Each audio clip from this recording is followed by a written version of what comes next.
There's a lot going on with healthcare IT, and there's even more talk about jobs in the area. And have you heard about the FCC's new plan to expand broadband across the country? That should have a good impact on IT jobs as well. So those are the things we'll talk about this week on the DICE News Update for Friday, March 26, 2010.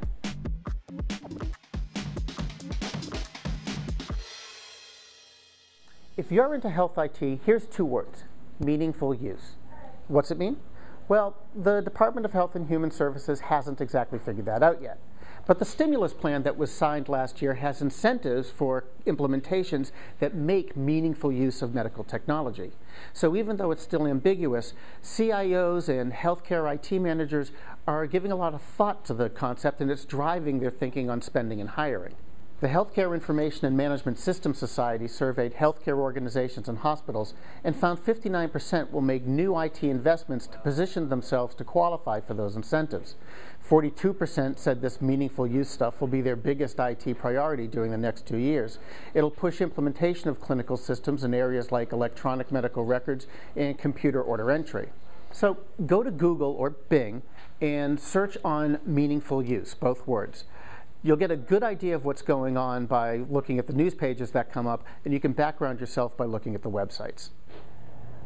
Speaking of healthcare IT, 32 million more people are supposed to sign up for medical insurance over the next several years. So a lot of work has to be done to build the systems that will support them and their practitioners, and that is not easy. For one thing, IT managers have to decide how to integrate data from several storage networks into one place. We're talking about healthcare records and medical automation, plus all the other things that go into making a medical enterprise work. That should be good news for VARs, but there's a lot to slog through, like regulatory and compliance issues, security, risk mitigation, and transparency.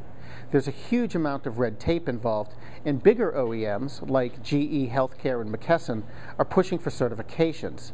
Then, of course, there's all those compatibility issues.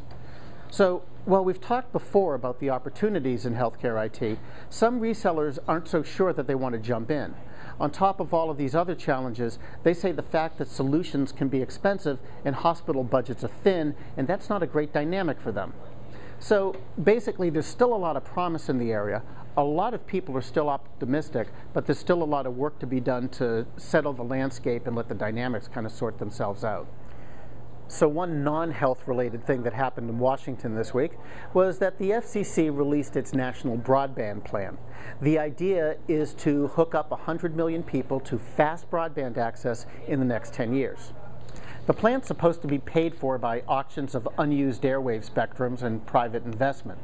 I don't know if anyone believes that that's going to foot the entire bill, but most tech observers are for this effort because everyone thinks it's going to mean jobs. Like a lot of people have said, this is like building the interstate highway system back in the 50s, and there's some precedent to thinking that building a new network will create employment. That's what happened when cell phones took off in the mid-90s and when ISPs got big in the late 90s. AT&T, Google, Intel, Microsoft, and Vonage all think this is a great idea. And you have to really admit that it's hard to think of a reason such a big expansion of the network won't result in more innovation and more technology jobs. That's it for this week. Kat Miller will be back on Wednesday with another edition of DICE TV, and I'll be back on Friday. Until then, I'm Mark Pfeffer, Managing Editor of DICE News, and we now return you to your regular desktop.